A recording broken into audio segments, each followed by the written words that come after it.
বিশ্বনবীর জন্মদিন পালন করে একটা দল বিরিয়ানি খাওয়ার মাধ্যমে আছে না নাই? ঈদে মিলাদুন্নবী নিয়ে আমাদের দেশে দুই ধরনের প্রান্তিকতা আছে। একজন বলেছেন মিলাদুন্নবী পালন করার জন্য সহি হাদিসের দরকার নেই, সহি হৃদয়ই যথেষ্ট। ঈদে মিলাদুন্নবী পালন করা যায় কিনা ওটা তো বিদআত। যে ঈদে মিলাদুন্নবী, নবী পাকের জন্মদিনে মানুষ মাহফিলের ব্যবস্থা করে, খাওয়া দাওয়ার ব্যবস্থা করে, কেউ মিছিলের ব্যবস্থা করে, তো অনেক লোকের পেটে ইন্টারন্যাশনাল ব্যথা হয়ে যায়। এই সাহাবী করেনি, এই নবী পাক করেনি, আরা কেন করছে রে? ঈদে মিলাদুন্নবী যারা বেদাত বলবে তারা নাকি কাফের, তাদের বউ নাকি অটো তালাক হয়ে যাবে। আপনারা বাংলাদেশের মানুষ যদি সবাই মিলে নাই বলেন মিলাদুন্নবী নাই হয়ে যাবে। ঈদে মিলাদুন্নবী সাল্লাল্লাহু আলাইহি ওয়াসাল্লাম ব্যানারে মাহফিল করা হারাম, কেউ কেউ বলে কিনা? দর্শক আসসালামু আলাইকুম। এক ধরনের আলেমরা বলছে মিলাদুন্নবী পালন করা নাকি জায়েজ নেই, অন্যদিকে সুন্নি আলেমরা বলতেছেন মিলাদুন্নবী পালন করা 100% জায়েজ। দর্শক এখানে দুইটি পক্ষ দাঁড়িয়েছে। দর্শক আসলে কি মিলাদুন্নবী পালন করা জায়েজ নেই না আছে? আজকে এই ভিডিওটি মনোযোগ সহকারে দেখলেই বুঝতে পারবেন। সম্পূর্ণ ভিডিওটি দেখার জন্য সকলের কাছে অনুরোধ রইল, পুরো ভিডিওটি দেখলেই আপনারা সবকিছু ক্লিয়ার হয়ে যাবেন ইনশাআল্লাহ। দর্শক আজকের ভিডিওতে আমরা উভয় পক্ষের জনপ্রিয় আলেমদের কাছ থেকে সব তথ্যবহুল জানতে পারবো মিলাদুন্নবী পালন করা জায়েজ না না জায়েজ। তো দর্শক আপনারা ফুল ভিডিওটি দেখুন মনোযোগ সহকারে। একজন বলেছেন মিলাদুন্নবী পালন করার জন্য সহি হাদিসের দরকার নেই, সহি হৃদয়ই যথেষ্ট। একথা কতটুকু সঙ্গত? মাশাআল্লাহ, কথাটি শুনতে বেশ শ্রুতিমধুর, শুনতে বেশ ভালোই লাগে, এবং শুনতে ভালো হলেই সে কথা ভালো এবং যৌক্তিক হবে, গ্রহণযোগ্য হবে, এটি কিন্তু সবসময় মোটেও আবশ্যক নয়। মাকাল ফল যেরকম দেখতে অনেক সুন্দর চমৎকার, তার মানে সেটি খুব সুস্বাদু হবে, সেটি খুব বেশি গ্রহণযোগ্য হবে, অ্যাপ্রিসিয়েটেবল হবে, সেরকম কিন্তু নয়। ঠিক এই কথারই একই অবস্থা। এই কথা যারা বলেন যে মিলাদুন্নবী পালন করার জন্য সহি হাদিসের প্রয়োজন নেই, তাদের কাছে আপনি পাল্টা প্রশ্ন করতে পারেন যে আপনি শরিয়ার কোনো বিধান প্রমাণ করবেন তাহলে কি দিয়ে? সহি মন থেকে যা খুশি তা করবেন, যে আমার মনটা বিশুদ্ধ, আমার মনটা ভালো, আমি দাবি করলাম করে আমি ভালো মন নিয়ে আমি যা কিছু তা করতে পারবো, ব্যাপারটি এরকম? বরং ভালো মন হলেও আমি যা করব কোরআন এবং হাদিস থেকে প্রমাণ করে সেটি আমাকে করণীয় হিসেবে নির্ধারণ করতে হবে শরীয়তের নামে, ইসলামের নামে যখন আমি করব। সাহাবা ইকরাম যারা নবী করিম সাল্লাল্লাহু আলাইহি ওয়াসাল্লাম সহচর ছিলেন, তাদের কেউ নবী করিম সাল্লাল্লাহু আলাইহি ওয়াসাল্লামের বছরে একবার তার জন্মদিবস কোনোভাবে উদযাপন করেছেন মর্মে কোনো হাদিস কেন বর্ণিত হয়নি? তার মানে কি তাদের সহি মন ছিল না? অর্থাৎ যদি সহি মন থাকলেই মিলাদুন্নবী উদযাপন করবে, ব্যাপারটি এরকম হয়, তাহলে সাহাবা ইকরাম থেকে কেন মিলাদুন্নবী উদযাপনের কোনো বর্ণনা পাওয়া যায় না? তার মানে কি তাদের মনের ভিতরে কোনো সমস্যা ছিল? নাউজুবিল্লাহ। এখান থেকে বোঝা যায় এটি অন্তঃসার শূন্য, শুনতে বেশ মুখরোচক, বলতে বেশ মুখরোচক এবং শুনতে বেশ শ্রুতিমধুর। ঈদে মিলাদুন্নবী নিয়ে আমাদের দেশে দুই ধরনের প্রান্তিকতা আছে, কিছু বাড়াবাড়িও আছে, কিছু ছাড়াছাড়িও আছে। মনে রাখতে হবে ঈদ মিলাদুন নবী এটা শরীয়তের কোনো পরিভাষা না। আল্লাহ রাসূল সাল্লাল্লাহু আলাইহি ওয়াসাল্লামের পরিভাষায় মৌলিকভাবে দুটো ঈদের কথা আছে, রমজানের ঈদ এবং কোরবানির ঈদ। এছাড়া শাব্দিক অর্থের বিবেচনায় কিছু জিনিসকে ঈদ বলা হয়, যেমন শুক্রবার দিন সাপ্তাহিক ঈদ। কিন্তু এই সাপ্তাহিক ঈদ বলতে কেউ এটা বোঝে না যে ওই 2 নম্বর ঈদের বাইরে গিয়ে এটা মনে হয় 3 নম্বর ঈদ। একইভাবে আরাফার দিবস আরো বিভিন্ন ক্ষেত্রে ঈদ শব্দের ব্যবহার পাওয়া যায়। তাহলে শাব্দিক অর্থের বিবেচনায় কেউ যদি ঈদ ও মিলাদুন নবী শব্দ ব্যবহার করে, তাহলে এটাকে অস্বীকার করার সুযোগ থাকে না, কারণ সে বোঝাতে চায় যে নবীর আগমনের জন্য খুশি, এতটুকু। কিন্তু ঝামেলা হলো যে কোনো ক্ষেত্রে কোনো শব্দ ব্যবহার করলে যদি ভুল বোঝাবুঝির আশঙ্কা থাকে, সেই ক্ষেত্রে এমন শব্দ ব্যবহার করাই ভালো যেটাতে ভুল বোঝাবুঝি থাকে না। একান্ত কেউ যদি ঈদ মিলাদুন নবী শব্দ ব্যবহার করেও, মূলত ঈদ মিলাদুন নবী আপনি যদি ডিকশনারি খোলেন দেখবেন আর অনুবাদ হলো ক্রিসমাস ডে, ওই যে বড়দিন যেটা 25 ডিসেম্বর, এই বড়দিনটাকে আরবিতে ঈদ মিলাদুন নবী বলা হতো আগ থেকে। পরবর্তীতে যারা আল্লাহ রসুলের জন্মবার্ষিকী পালন করে তারাও একই শব্দ বেছে নিয়েছে, ভেবেছে খ্রিস্টানদের নবীও নবী, আমাদের নবীও নবী, আমাদের নবী তারও বড় নবী, তাহলে ওরা যদি ঈদ মিলাদুন নবী বলতে পারে আমরা বলতে কি সমস্যা? এখানে মূল বিষয়টা ক্লিয়ার থাকা দরকার। কেউ যদি আল্লাহ রসুল সাল্লাল্লাহু আলাইহি ওয়াসাল্লামের এই যে জন্ম হয়েছে রবিউল আউয়াল মাসে, এ উপলক্ষে রবিউল আউয়াল মাসে কিছু আলোচনা সভার আয়োজন করে, অথবা হামদনাত অনুষ্ঠানের আয়োজন করে, অথবা আল্লাহ রাসূল সাল্লাল্লাহু আলাইহি ওয়াসাল্লামকে স্মরণ করার জন্য কুইজ প্রতিযোগিতা, সিরাত পাঠ ইত্যাদির আয়োজন করে, নিষেধ করার কোনো সুযোগ নেই, কোনো সুযোগ নেই। এখন কেউ যদি বলে সাহাবীরা কি করেছেন, তাবেঈরা করেছেন, তাবেঈরা করেছেন, আপনারা কিভাবে করেন? কোনো কিছু নতুন হলেই বেদাত হয়ে যায় না, বরং নতুন জিনিস তখন বেদাত হয় যখন সেটা ইসলামের মূলনীতির সঙ্গে সাংঘর্ষিক হয়ে যায়। সাহাবীরা ওয়াজ মাহফিল করে নাই, আপনারা কেন করেন? সাহাবিরা খানকা খোলেন নাই, আপনারা কেন খোলেন? সাহাবিরা তাবলিগে চিল্লা লাগান নাই, আপনারা কেন লাগান? এমনকি প্রতিটা মসজিদে মসজিদে বাংলাদেশে নামাজের পরে দোয়া হয়, তাই না? নামাজের পরে দোয়া কোন সাহাবী করতেন? আল্লাহ রসুল কবে করেছিলেন? তাবেঈরা কবে করতেন? অথচ এটা তো নিয়মিত হয়। এমনকি পীর সাহেবরা যে ইল্লাল্লাহ ইল্লাল্লাহ জিকির করে, আমি ওই মাসালায় যাচ্ছি না কোনটার কি হুকুম, মাসালা রাখেন, করে তো মানুষ ইল্লাল্লাহ জিকির করে, পাঁচ আলফাজ জিকির করে, এগুলো সাহাবীরা করেছিলেন। তো আপনি করলে বেদাত হবে না, কিন্তু আরেকজন আল্লাহ রসুলের জন্ম উপলক্ষে আলোচনা সভার আয়োজন করলেও বেদাত হবে। জিনিসটা আসলে হাস্যকর। মনে রাখতে হবে, ঈদ মিলাদুন নবী পালন করার জিনিস না, কিন্তু আল্লাহ রসুলের জন্মের মাসে তাকে নিয়ে আলোচনা করা, তাকে নিয়ে নাচের অনুষ্ঠান করা, তাকে নিয়ে সিরাত পাঠের ব্যবস্থা করা, এগুলো নিষিদ্ধ না। তো সীমার ভেতরে থেকে ইসলামের মূলনীতির সঙ্গে সাংঘর্ষিকতা না ঘটিয়ে কেউ যদি আল্লাহ রসুলের জন্মের মাসে, হিজরতের মাসে, ওফাতের মাসে তাকে স্মরণ করার কোনো ব্যবস্থা করে, এতে নিষেধাজ্ঞার কারণ নেই। সাহাবীরা আলাদা করে রবিউল আউয়াল এর জন্য করতেন না, কারণ তারা সারা বছরই করতেন। তো যারা সারা বছরই করে তাদের ভিন্ন কোনো উপলক্ষ লাগে না, কিন্তু যারা সারা বছর করে না, অন্তত একটা মাস উপলক্ষে একটা বই পড়ো, একটা মাস উপলক্ষে একটু নবীরা জানার চেষ্টা করো। নাই মামার চাইতে কানা মামা তো অন্তত ভালো। তো সীমার ভেতরে থাকলে সমস্যা না। কিন্তু বাংলাদেশে অনেক সময় দেখা যায় ঈদ মিলাদুন নবী উপলক্ষে হাজির নাজিরের আকিদা নিয়ে আরো বিভিন্ন রকম র্যালি ট্যালি করে সেখানে নবীর সামনে বিভিন্ন ধরনের কথা বলে। আমি এক র্যালিতে দেখলাম বলে, ওয়েলকাম ওয়েলকাম ইয়া রাসূলুল্লাহ। মানে এই জাতীয় স্লোগান নবীর সাথে আসলে কতটুকু যায়, কতটুকু ভদ্রতার পরিচয়, এগুলোও তো একটু চিন্তা করার বিষয়। আর ঈদ মিলাদুন নবী উপলক্ষে কোনো আমল নাই। মাস্টার যেটা জিজ্ঞেস করেছেন কোনো আমল আছে কিনা, কোনো আমল নাই। নবীর জন্মদিন উপলক্ষে কেউ যদি আমল করতে চায় তাহলে সোমবার দিন রোজা রাখবেন সারা বছর, খালি রবিউল আউয়াল বলে সোমবার না, প্রত্যেক সোমবার রোজা রাখেন, এটা আল্লাহ রসুল সাল্লাল্লাহু আলাইহি ওয়াসাল্লামের অনুসরণ হবে। কিন্তু 12 রবিউল আউয়াল যতই জিলাপি খান, আল্লাহ রসুলের অনুসরণ হবে না। একইভাবে এই দিন যদি বিশেষভাবে রোজার জন্য নির্দিষ্ট করেন, তাও আল্লাহ রসুলের অনুসরণ হবে না, কারণ আল্লাহ নবী 12 তারিখকে রোজার জন্য নির্দিষ্ট করেন নাই। আশা করি ঈদ মিলাদুন নবীর বিষয়টা ক্লিয়ার। দর্শক, আপনারা আলেমদের মুখ থেকে তো আলেমদের মতামত শুনলেন। এই আলেমদের মতামত নিয়ে আপনাদের মন্তব্য কি অবশ্যই কমেন্ট বক্সে জানাবেন। দর্শক, চলুন এবার আমরা সুন্নি আলেমদের কথা শুনি। সম্পূর্ণ ভিডিওটি দেখুন। কোরআনের হাদিসে যদি ঈদে মিলাদুন নবী সাল্লাল্লাহু আলাইহি ওয়াসাল্লাম পাই, তাহলে আগামী বছর থেকে আমিও একটা মাহফিল ইনশাআল্লাহ করব। কথা কোন ঠিক বলছে কিনা জানি না। কোরআন হাদিসে যদি না পাই, ওরা করে বেদাত, আমিও এই বেদাত করব না। কিন্তু কোরআন হাদিসে মাকে আছে যদি ঈদে মিলাদুন নবী সাল্লাল্লাহু আলাইহি ওয়াসাল্লাম পেয়ে যাই, অবশ্যই আমি করব। অবশ্যই নূরের নবী সাল্লাল্লাহু আলাইহি ওয়াসাল্লামের ভালোবাসার একজন উম্মত আমি নিজেও হয়ে যাব ইনশাআল্লাহ। আব্দুর রহমান ইবনে আউফ রাদিয়াল্লাহু তাআলা তার আম্মা জান, সম্ভবত ভুল হতে পারে, উম্মে ফাজল রাদিয়াল্লাহু তাআলা আনহা, কেন পবিত্র লিখি, কেন লিখতে হবে? আমার মনে মায়ার নবী, নূরের নবী, হায়াতুন নবী, জিন্দা নবী, রাহমাতুল লিল আলামিন পৃথিবীতে শুভাগমন করেছেন।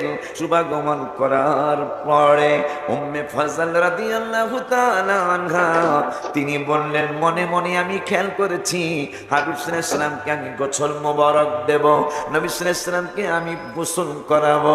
হঠাৎ করে কে যেন আমাকে ডেকে বললেন, উম্মে ফজল, খবরদার খবরদার, আমার হাবিবকে আমি তো আর জানি না কে বলেছে, তবে পরে আমি চিন্তা করলাম অবশ্যই আমার আল্লাহ ইলহাম করেছে, অবশ্যই আমার রাব্বুল আলামিন আমাকে ইলহাম করেছে। উম্মে ফজল, আমার কলিজা, আমার নূরের নবী, হায়াতুন নবী, জিন্দা নবী, রাহমাতুল লিল আলামিন কে গোসল দেওয়া লাগবে না? কেন গোসল দেওয়া লাগবে না জানুনি? আমার বন্ধুকে আমি আল্লাহ পুত পবিত্র করে পৃথিবীর মধ্যে শুভাগমন করিয়েছি। এই জন্য 5 জনও যদি মিলাদুন নবী করে পবিত্র লিখতেই হবে। ওই মায়ার নবী, হায়াতুন নবী, জিন্দা নবী, রাহমাতুল লিল আলামিনের ব্যাপারে আমার আল্লাহ কোরআনুল কারীমে 2 পারার প্রথম পৃষ্ঠার লাস্টের আয়াত, আমার আল্লাহ, বাবা কোরআনের কথা কি গোপন করা যাবে? করলে কি ঈমান থাকবে না যাবে? বহু বাটপার সিটার আছে, হাবিবের সম্মান যেই আয়াতে, ওই আয়াতের ওয়াজ করতে চায় না। হাত তুলে দেখা শান আর মানের আয়াত, এই আয়াতের ওয়াজ করতে চায় না। বাজান, আমি প্রমাণ দিব কোরআন থেকে, আমার নূরের নবীর শানের আয়াত, মানের আয়াত, মর্যাদার আয়াত, ভালোবাসার আয়াত, মহব্বতের আয়াত, ইজ্জতের আয়াত এই বান্দরিয়া জাতি পড়তে চায় না। কথা কন, এই জন্য 2 পারাটা পড়ে কই 6 পারায় চলে যায়। 6 পারার 9 পৃষ্ঠায় আমার আল্লাহ বুঝিয়ে দিলেন। আশিকি যে বলল বন্ধুর মহব্বতের আয়াত, বন্ধুর ইজ্জতের আয়াত, বন্ধুর তাজিমের আয়াত এই মুনাফিকরা পড়তে চায় না। আমার আল্লাহ সুবহানাহু ওয়া তাআলা 6 পারার 9 পৃষ্ঠা সূরার নাম সূরাতুল মায়েদা 15 নম্বর আয়াতে আমার আল্লাহ ওয়াজ করলেন। হোক আর লামাযাবি হোক, এইটা কারো ওয়াজ না, কোরআনের ওয়াজ, আমার আল্লাহর ওয়াজ। ঠিক কিনা রে বাবা? আমার আল্লাহ কয় বিসমিল্লাহির রহমানির রহিম, ইয়া আহলাল কিতাব, হে আহলে কিতাবগণ, ইয়া আহলাল কিতাব কদ জাআকুম রাসূলুনা, আমার বন্ধু তোমাদের কাছে ঈদে মিলাদুন নবী সাল্লাল্লাহু আলাইহি ওয়াসাল্লাম হয়েছে, বন্ধুর শুভাগমন হয়েছে। কেন বন্ধুরে পাঠাইলাম, কেন বন্ধুর শুভাগমন হয়েছে? আমার আল্লাহ কয় কেন বন্ধুর শুভাগমন হলো? ইউবাইয়িনু লাকুম কাসীরাম মিম্মা কুনতুম তুখফুনা মিনাল কিতাব, তোমরা কিতাবের সত্য যেই কথাগুলি আমার হাবিবের শানে, আমার বন্ধুর শানে যেই সমস্ত সত্য কথা আছে, ওই সত্য কথাগুলি তোমরা কিতাবের কথাগুলি গোপন করো। ওই গোপন কথাগুলি প্রকাশ করার জন্যই আমার হাবিবুল্লাহর ঈদে মিলাদুন নবী। এই ফতোয়ায়ে রশিদিয়া, এটা বাংলা অনুবাদ আমরা করি নাই, অনুবাদ করেছেন আমাদের কওমি ভাইরা মাকতাবাতুল আশরাফ, বাংলা বাজার, ইসলামিক টাওয়ার বাংলা বাজার থেকে প্রকাশিত। আমরা অনুবাদ করলে বলতেন যে আমাদের বড় হুজুরের বই আপনারা অনুবাদ করে কারসুবি করেছেন। এই বইয়ের 2য় খণ্ড, ভাই 2য় খণ্ড, ঠিক আছে, 2য় খণ্ড 344 পৃষ্ঠা, 344 পৃষ্ঠার ভিতরে রশিদ আহমদ গাঙ্গুহি সাহেবকে একজনে প্রশ্ন করলো। কি প্রশ্ন? প্রশ্ন হলো 707 নম্বর প্রশ্ন, জন্মদিন পালন করার বিধান কি? আজকে আমরা নবীর জন্মদিন মিলাদুন নবী পালন করি, আজকে বলা হয় আমরা বেদাতি। বলে কি বলে না? এই হুজুরের অনুসারী ভক্ত অনুরক্তরে আমাদেরকে বেদাতি বলে। প্রশ্ন করা হয়েছে জন্মদিন পালন করার বিধান কি? উত্তর আমরা দিচ্ছি। উত্তর দিচ্ছে ওই হাটাজারির মাদ্রাসায় আমাদের যে ভাইয়েরা পড়ে, ওনাদের যে বড় হুজুর, ওনাদের দাদা পীর আহমদ শফি সাহেবের পীর, আহমদ শফি সাহেবের পীর হুসাইন আহমদ মাদানী, তার পীর, দাদা পীর। উত্তর দিতেছে জন্মদিন পালন করা বৈধ। একটু জোরে কর না মারহাবা। আপনারা বাংলাদেশের মানুষ যদি সবাই মিলে নাই বলেন, মিলাদুন নবী নাই হয়ে যাবে? পৃথিবীর মধ্যে 57টা মুসলিম দেশের মধ্যে এটা পালিত হয়। আমার মতো এক দেশে না বললে কিছু আসে আর যাবে? আমাদের মধ্যপ্রাচ্যের কয়েকটা দেশ টাকা পয়সা খরচ করতে করতে করতে করতে আর জায়গা নাই খরচ করার। বাংলাদেশের মধ্যে মাদ্রাসা বানাইতে বানাইতে বানাইতে বানাইতে, এটা 2 তলা, এটা 10 তলা, এটা 15 তলা, এটা 15 বিঘা, এটা 14 বিঘা। আমি আপনাদেরকে বলি, ধরেন আপনি পুরা বাংলাদেশ কিনে ফেলছেন, পুরা বাংলাদেশ। আমি আল্লাহ রসুলকে সামনে রেখে, আল্লাহকে সাক্ষী রেখে, আমি আপনাদেরকে সাক্ষী রেখে বলতেছি, আপনি আমার নবীর এশকের বাজারকে ডিস্টার্ব করতে পারবেন, কিন্তু আমার নবীর এশকের বাজারকে বন্ধ করতে পারবেন না। এটা পৃথিবীতে কোনো কালে কখনো হয়। মুতাজিলা একটা ফেরকা আছে, আপনারা জানেন, ইসলামের মধ্যে একটা ফেরকা আছে মুতাজিলা। এক সময় মুসলিম সরকার মুতাজিলা ফিরকাকে প্রমোট করে আহলুস সুন্নাহ ওয়াল জামাতের উলামায়ে কেরামের উপর অসম্ভব জুলুম করেছে, বন্ধ করেছে। আজকে আহলুস সুন্নাহ ওয়াল জামাত পৃথিবীর মুসলমানদের 75 থেকে 85% এর আকীদা আহলুস সুন্নাহ ওয়াল জামাত। বন্ধ করতে পেরেছেন? পারেন নাই। গত 70 বছরে পৃথিবীর মধ্যে প্রায় আমাদের সরকার, মানে মধ্যপ্রাচ্যের সরকারগুলা 70,000 কোটি টাকা থেকে বেশি খরচ করেছে আল্লাহর ওলিদেরকে না বলার জন্য, শবে বরাত না বলার জন্য, এশকে রসুলকে না বলার জন্য। পারছেন? আমি আপনাদেরকে বলে রাখি, আমাদের মতো গোলাম পৃথিবীর যেই কোনায় একজন থাকবে, এশকে রসুলের বাতি জ্বলবে। আল্লাহর ওলিদের মাজার যেখানে যেখানে থাকবে, এশকে রসুলের বাতি জ্বলবে। ঈদে মিলাদুন নবী সাল্লাল্লাহু আলাইহি ওয়াসাল্লাম ব্যানারে মাহফিল করা হারাম, কেউ কেউ বলে কিনা? এটা তাদের চরম পর্যায়ের মূর্খতা ছাড়া আর কিছু না। প্রথম তো হচ্ছে মিলাদুন নবী। প্রথম কি? মিলাদুন নবী হচ্ছে আল্লাহর হাবিবের জন্ম বৃত্তান্ত, ঠিক না? আল্লাহর হাবিবের জন্ম বৃত্তান্ত মিলাদুন নবী। মিলাদের কথা কোরআনেও আছে, হাদিসেও আছে। কেউ যদি রসুল্লাহর মিলাদকে অস্বীকার করে তো সে কাফের হয়ে যাবে। কি হয়ে যাবে? এখন কাইফিয়াত কি হবে, মিলাদ শরীফ পড়বো যে সুরত কি হবে, এটা নিয়ে প্রশ্ন আসতে পারে, ঠিক না? কথা বলেন। সাহাবা একরাম কি রাসূলুল্লাহর জন্ম বৃত্তান্ত আলোচনা করেন নাই? তারা মিলাদ পড়ছেন। এখন প্রশ্ন আসে, আপনারা যেভাবে পড়েন এটা কি সুন্নত মোতাবেক কি না? তা আমি প্রশ্ন করি, সাহাবা একরাম কি কোরআনের তাফসীর করতেন? জোরে করতেন? করতেন। কিন্তু আমরা যেভাবে প্যান্ডেল করি, মাইকিং করি, পোস্টার লাগাই, বক্তার পর বক্তা উঠে, এইভাবে তাফসীর মাহফিল, এই কাইফিয়াতে সাহাবা একরাম কি করছেন? এটা বেদাত কেন বলেন? হওয়া উচিত না কাইফিয়াতের কারণে। তারপরে সাহাবা একরাম কি নূর নবীজি সাল্লাল্লাহু আলাইহি ওয়াসাল্লামের সিরাত আলোচনা করেন নাই? বলেন না। আমরা যেভাবে ব্যানার করে সিরাতুন নবী সাল্লাল্লাহু আলাইহি ওয়াসাল্লাম লিখি, তারপরে আল্লাহর হাবিবের সিরাতের আলোচনা করি, এই কাইফিয়াতে, এই হাইয়াতে সাহাবা একরাম কি করছেন? তাবিনগণ, তাবুত তাবিনগণ। তো এই কাইফিয়াতে আপনারা করতেছেন, এটা তো বেদাত বলেন না। তো শুধু কাইফিয়াতের কারণে মিলাদুন নবীর মাহফিল বেদাত কেন বলবেন? মূল কাজটা তো সাহাবা একরাম করছেন, কোরআনে আছে, হাদিসে আছে।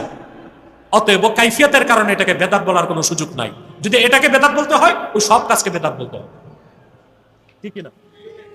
বেদাত যে কি তাই তো তারা বুঝে না। ইমাম সাখাবী বলেছেন, আল বিদাতু ফিল মাকাসিদ লা ফিল ওয়াসাইল। মূল যে মাকসাদ, সেখানে বেদাত দেখতে হয়। ওয়াসাইলের মধ্যে, কাইফিয়াতের মধ্যে কিছু ভিন্নতা, অন্যরকম কাইফিয়ত যদি হয়, তা যদি বেদাতে সাইয়্যা না হয়, কাইফিয়াতের কারণে সেটাকে হারাম বলা যাবে না, বেদাতে হাসানা বলা যাবে, ঠিক না? কথা বলেন। তাহলে মিলাদ শরীফ নিয়ে কোনো এশকাল কোনো মুসলমান করতে পারে। এখন আসে, ঈদ শব্দ প্রয়োগ করতে পারবো কিনা, এটা একটা প্রশ্ন, ঠিক না ভাই? ঈদ অর্থ কি? না, আসরুরুল আয়েদ, যে আনন্দটা বারবার মনে জাগে তাকে বলা হয় ঈদ। কি? আসরুরুল আয়েদ, যে আনন্দটা বারবার মনে জাগে ওটাকে বলা হয় কি? ঈদ। যেই ঘটনা ঘটে একবার, মনে পড়ে, বারে বার মনে পড়ে, যতবার আনন্দ লাগে ততবার, তাকেই বলা হয় ঈদ। কি বলা হয়? আমরা প্রতি সপ্তাহে জুমার নামাজ পড়ি। আদম আলাইহিস সালামকে আল্লাহ জুমার দিন বানাইছেন, কয়বার বানাইছেন? কিন্তু প্রতি সপ্তাহে জুমার নামাজ আছে না? এটা হচ্ছে ঘটনা ঘটছে একবার, শুকরিয়া বারবার, শুকরিয়া বারবার। তো যেই ঘটনা ঘটে একবার মনে পড়ে, যেই ঘটনা ঘটে একবার মনে পড়ে, বারে বার আনন্দ মনে পড়ে, যতবার আনন্দ লাগে ততবার, তাকেই বলা হয় কি? ঈদ। আল্লাহর আখিরি নবী নূর নবীজি আমার মুহাম্মদ মুস্তাফা সাল্লাল্লাহু আলাইহি ওয়াসাল্লাম ১৫০০ বছর আগে মক্কাতুল মুকাররমায় মা আমিনার নূরময় রেহেম থেকে তাশরিফ নিয়ে এসেছেন মক্কাতুল মুকাররমায়। দিনটা ছিল রবিউল আউয়ালের ১২ তারিখ, সুবহে সাদেক। ওই সময়টাকে বলা হয় লাইলাতু মাউলিদিল মুস্তাফা। প্রতি বছর রবিউল আউয়াল মাস আসলেই ১৫০০ বছর আগের সেই শুভ মুহূর্তের কথা মনে পড়লে মুমিনদের অন্তরে আনন্দের হিল্লোল বয়ে যায়। সে আনন্দ প্রকাশ করার জন্য তারা যদি হামদনাথের মাহফিল করে, ওয়াজ নসিহত করে, সিরাতুন নবী ব্যানারে হোক, মিলাদুন নবী ব্যানারে হোক, অনুষ্ঠান করে, মাহফিল করে, খাস মোনাজাত করে, তাবাররুক বিতরণ করে, তাকেই তো বলা হয় মাহফিলে ঈদে মিলাদুন নবী। বেদাত কই? কোথায় বেদাত? বেদাত প্রমাণ করতে তো প্রথম প্রমাণ করতে হবে বেদাতে সাইয়্যা কিনা। বেদাতে হাসানা তো বহুত কিছু আছে, নাহসরব পড়াও তো বেদাতে হাসানা। প্রতিদিন ২০ রাকাত তারাবির নামাজ জামাতে পড়াও বেদাত, এটাও কি বেদাতে হাসানা, কিন্তু সুন্নাতে মুআক্কাদা। কি? সুন্নাতে মুআক্কাদা।